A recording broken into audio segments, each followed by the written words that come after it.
భక్తులారా, మరి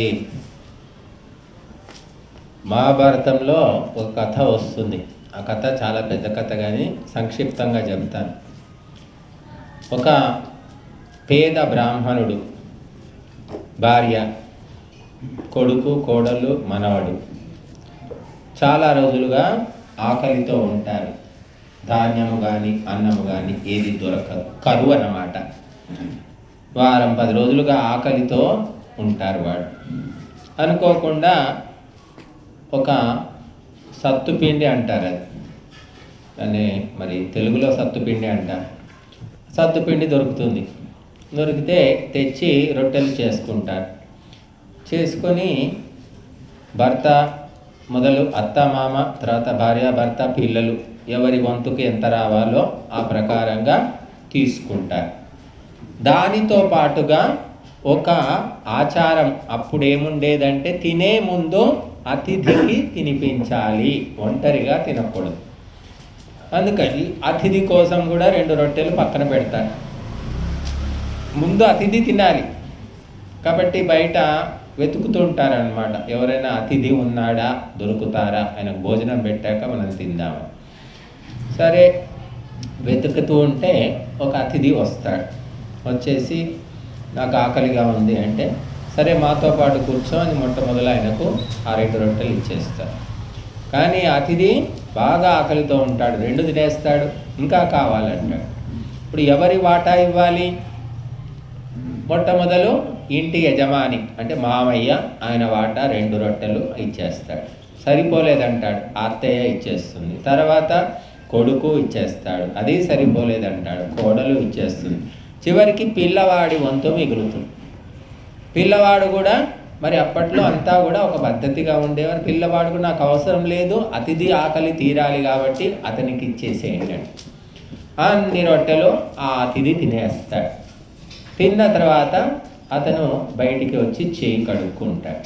వాళ్ళందరూ కూడా, అయ్యో ఈ మా దగ్గర ఉన్న రొట్టెలన్నీ ఇచ్చేసామే, ఇప్పటికైనా మీ కడుపు నిండిందా, నిజం చెప్పండి అంటే, లేదు లేదు నాకు కడుపు నిండింది, పూర్తిగా తృప్తిగా ఉన్నాను, మీరు చాలా ఉత్తములు అని దీవిస్తాడు.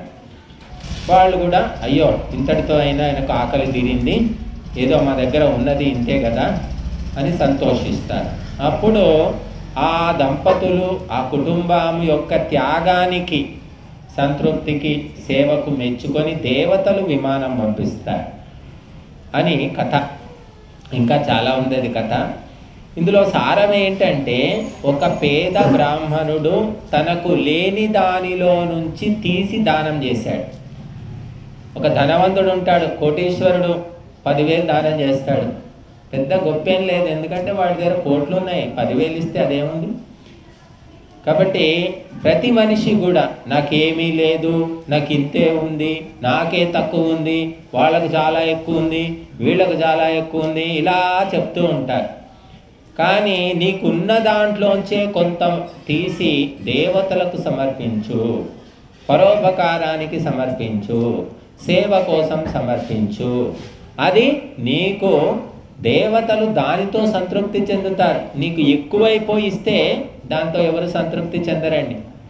కోటీశ్వరుడి దగ్గరికి చందా కోసం పోతే 10,000 ఇస్తాడు. అదే ఒక సామాన్య గృహస్థుడి దగ్గర పోతే 100 రూపాయలు ఇస్తాడు. ఆ 100 రూపాయలు 1,00,000 రూపాయలతో సమానం. కాబట్టి ప్రతి ఒక్కరూ కూడా పేద ఏడ్పులు ఎడవద్దు. మంచి పని చేసేటప్పుడు మనము బాగా ఖర్చు పెట్టాలి. చెడ్డ పనికి పైసా కూడా పెట్టకూడదు.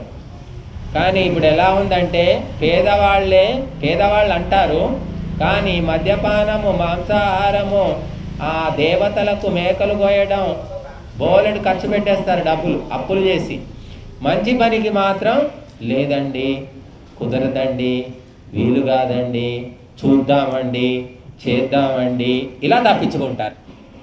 కాబట్టి ఆ విధంగా ఇక్కడ ఎందుకు చెబుతున్నానంటే, ఆ పేద బ్రాహ్మణుడు, అప్పట్లో పేద బ్రాహ్మణుడే ఈ అశోక్, ఇప్పుడు పుట్టాడు మళ్ళీ. కాబట్టి ఆయనకు ఉన్నంతలో ఏదో గడుపుతున్నాడు. ఆయన పెద్ద కోట్లు లేవు, ఏమీ లేవు.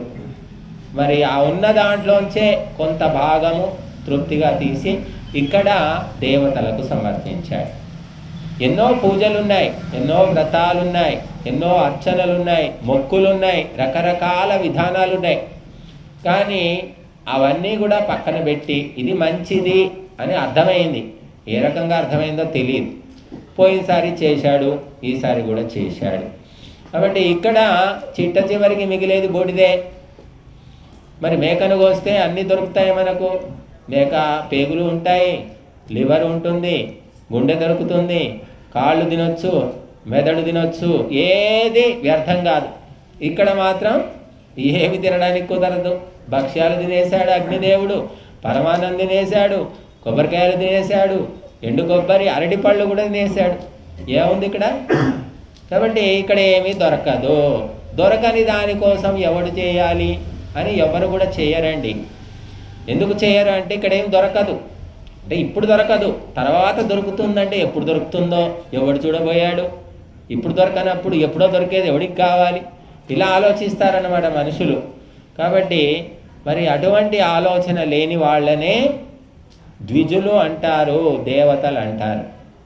కాబట్టి ఒక తల్లి ఒక తండ్రి పిల్లల్ని పెంచి పెద్ద చేస్తారు. ఎన్నో లక్షలు ఖర్చు పెడుతున్నారు ఇప్పుడైతే, అప్పులు చేసి మరి చదువుల కోసం. వాళ్ళు తర్వాత వీళ్లకు 100 రూపాయలు 1000 రూపాయలు ఖర్చు పెట్టిన దాంట్లో 1% తెచ్చి ఇస్తారా అనేది ఎవరికి గ్యారంటీ లేదు. అయినా కూడా అప్పు చేసి మరి చదువులు చదివిస్తున్నారు. కాబట్టి తల్లి దేవత, తండ్రి దేవత అంటారు. అలాగా భవిష్యత్తులో ఏం జరుగుతుందో తెలియదు. ఇంకా ఉన్నవి కూడా లాక్కొని పోకుంటే చాలు. ఈ చదువులు చదివించంగా మళ్ళీ వాడికి ఉద్యోగం రాకపోతే కూర్చోబెట్టి తినిపించాలి. ఇలాంటివన్నీ కూడా తల్లిదండ్రులు చేస్తూ ఉంటారు. ఆ రకంగా మనము ఈ అగ్నిహోత్రంలో సమర్పించింది ఏ రకంగా మళ్ళీ మనకు వస్తుందో తెలియదు, కానీ వస్తుందని శాస్త్రాలు చెబుతున్నాయి. అది నమ్మిన వాళ్ళు ఆ భగవంతుని వ్యవస్థ మీద నమ్మకంతో నమ్మవలసిందే. కాబట్టి మనం ఇక్కడ చాలా గొప్ప కార్యక్రమం చేశాం. ఆ 7-8 ఏళ్ళుగా ఇక్కడ మనం వీరింట్లో చాలా ఏళ్ళుగా చేస్తున్నాము. మరి పెద్ద పెద్ద కార్యక్రమాలు చేశాం. అందరూ ఉన్న కుటుంబాలే ఉన్నారు ఇక్కడ, ఎవరు గతి లేని వాళ్ళు ఎవరు లేరు. సొంత ఇల్లు ఉన్న వాళ్ళు చాలామంది ఉన్నారు. కానీ ఎవ్వరూ కూడా అగ్నిహోత్రానికి ప్రభావితమై మేము చేస్తాము అని వచ్చిన వాళ్ళు ఎవరు లేరు. మేము 20 ఏళ్ళుగా ఇక్కడ చేస్తున్నాం. కానీ మొట్టమొదలు చేసింది ఎవరు ఇక్కడ అంటే అశోక్, పోయిన సంవత్సరం. మళ్ళీ ఈ సంవత్సరం ఎవరో 2 తయారయ్యారు, వాళ్ళు విశ్వబ్రాహ్మణులు. మరి ఇంతమంది ఎన్నో కుటుంబాలు ఉన్నాయి, అందరూ వచ్చారు, పాల్గొన్నారు, చూశారు 20 ఏళ్ల నుంచి. కానీ ఎవరు కూడా దాని సంస్కారం అనేది అందుకోలేకపోతున్నారు. చూడండి, అందరూ చదువుకున్న వాళ్ళే. కాబట్టి అందుకోసమే అగ్నిహోత్రము చేయడం అందరితో సాధ్యము కాదు. డబ్బు ఉండొచ్చు, చదువు ఉండొచ్చు, పదవి ఉండొచ్చు, ఆస్తులు ఉండొచ్చు, కానీ సంస్కారము లేని వాళ్ళు మాత్రం చేయలేరు. సంస్కారం కావాలి అని చెప్పారు. కాబట్టి ఈరోజు ఈ కార్యక్రమాన్ని మనము సంస్కారవంతులు నిర్వహించారు. మా జీవితంలో కూడా ఎన్నో ఏండ్లుగా ఎన్నో చోట్ల చేస్తున్నాం. కానీ చేసిన వాళ్ళే చేస్తున్నారు, చూసిన వాళ్ళు చూస్తూనే ఉన్నారు, వాళ్ళు మాత్రం చేయడం లేదు. చేయకపోవడానికి కారణం ఏంటి? డబ్బులు లేక కాదండి. డబ్బులు ఉన్నాయి కానీ బుద్ధి లేదు, సంస్కారం లేదు. కనుక బుద్ధి సంస్కారము అప్పిచ్చేవి కాదు, అరువిచ్చేవి కాదు, నేర్పించేవి కాదు, కొనుక్కునేవి కాదు. అందుకని చాలా తక్కువ మంది మాత్రమే ఈ కార్యాన్ని చేస్తారు. అందులో ఆ తక్కువ మందిలో మన అశోకు, శ్యామల దంపతులు, అలాగే వాళ్ళ పిల్లలు కూడా. బట్టి మనము యజ్ఞము యొక్క రహస్యాన్ని కనుక్కోవాలంటే సూక్ష్మమైనటువంటి తెలివితేటలు కావాలి. బోడి తెలివితేటలు ఏం పనిచేయవు ఇక్కడ. అందుకే చాలా కొంతమంది అందుకోగలుగుతారు. అందుకున్న వాళ్ళందరినీ భగవంతుడు ఆదుకుంటాడు కూడా. కాబట్టి మరి ఈ కార్యక్రమాన్ని మనము ఈ శ్రావణ మాసంలో నిర్వహించుకున్నాము. మరి ఈ అగ్నిహోత్రము మనకు నేర్పే పాఠాలు ఎన్నో ఉన్నాయి. ముఖ్యంగా మనము స్వాహ అంటున్నాం. స్వాహ అంటే నేను ఆత్మపూర్వకంగా సమర్పిస్తున్నాను. అని అర్థము. నేను స్వార్థాన్ని వదిలిపెట్టి సమర్పిస్తున్నాను. కనుక దేవతలకు స్వాహాకారం ఇష్టం, రాక్షసులకు హాహాకారం అంటే ఇష్టమట. హాహాకారం అంటే ఏంటి? హాహాకారం అంటే ఒకరు ఏడిస్తే హాహాకారం. దేవతలు ఒకరు ఏడుస్తూ ఉంటే సంతోషిస్తారు, ఎందుకంటే వాళ్ళు శాడిస్టులు కాబట్టి. రాక్షసులు. దేవతలేమో బుద్ధిమంతులు కాబట్టి ఒకరిని సంతోషపరిచి అప్పుడు తృప్తి చెందుతారు. కాబట్టి మనము దేవతల్ని స్వాహాకారంతో ప్రసన్నం చేసుకున్నాము. అలాగే ప్రతి మంత్రానికి ఇదం నమమా ఇదం నమమా అని చెప్పాం. అంటే ఇది నాది కాదు, ఇది నాది కాదు అని చెప్తున్నాం. స్వాహ అంటున్నాం, ఇదం నమమా, ఇది నాది కాదు. మరి ఎవరిది? ఎవరిది? ఇప్పుడంటే మన చేతికి వచ్చింది, మన చేతికి రాకముందు ఎవరిది, తర్వాత ఎవరి చేతికి పోతుంది తెలియదు. అంతా కూడా భగవంతుని వ్యవస్థ.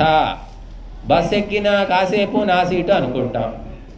నువ్వు ఒక్కడివే సీట్, ఎంతసేపు నీ సీట్, అది 3 గంటలు కూర్చుంటావు. తర్వాత ఎవరి సీటు? నీ సీట్ అయితే నువ్వు తీసుకొని పో. మరి అలా జీవితం కూడా అంతే. మనది కాదు, కొద్ది కాలము మనది అనుకుంటాం. నా కొడుకు అంటాం, నీ కొడుకు నిన్ను పట్టుకొని ఉంటాడా? ఎన్ని ఉపకారాలు చేయండి, ఎంత ఆస్తి ఇవ్వండి, ఏ కొడుకు పట్టుకో, ఇంకా ఇచ్చిన కొద్ది ఇంకెక్కువ అవుతాడు వాడు, అసలే పట్టించుకోడు. కాబట్టి నాది నాది అనే భావమే అన్ని దుఃఖాలకు మూలము. కాబట్టి ఇదం నమమ, ఇది నాది కాదు, ఇది భగవంతుడిది. మనమంతా యూజ్ అండ్ త్రో, వాడుకోవడం వదిలేయడం, తీసుకుపోయేవాడు వడలేడు. బట్ ఇది నాది కాదు, నాది కాదని ఒక పరమ సత్యాన్ని చెప్తున్నాం మనం. కాబట్టి ఆ సత్యము పూర్తిగా మన ఆత్మలో అంకితమైనప్పుడు మనము పరిపూర్ణమైనటువంటి శాంతిని పొందుతాము. కాబట్టి అది క్రమక్రమంగా నిరంతరము దైవ కార్యాలు చేస్తూ చేస్తూ పొందుతాము.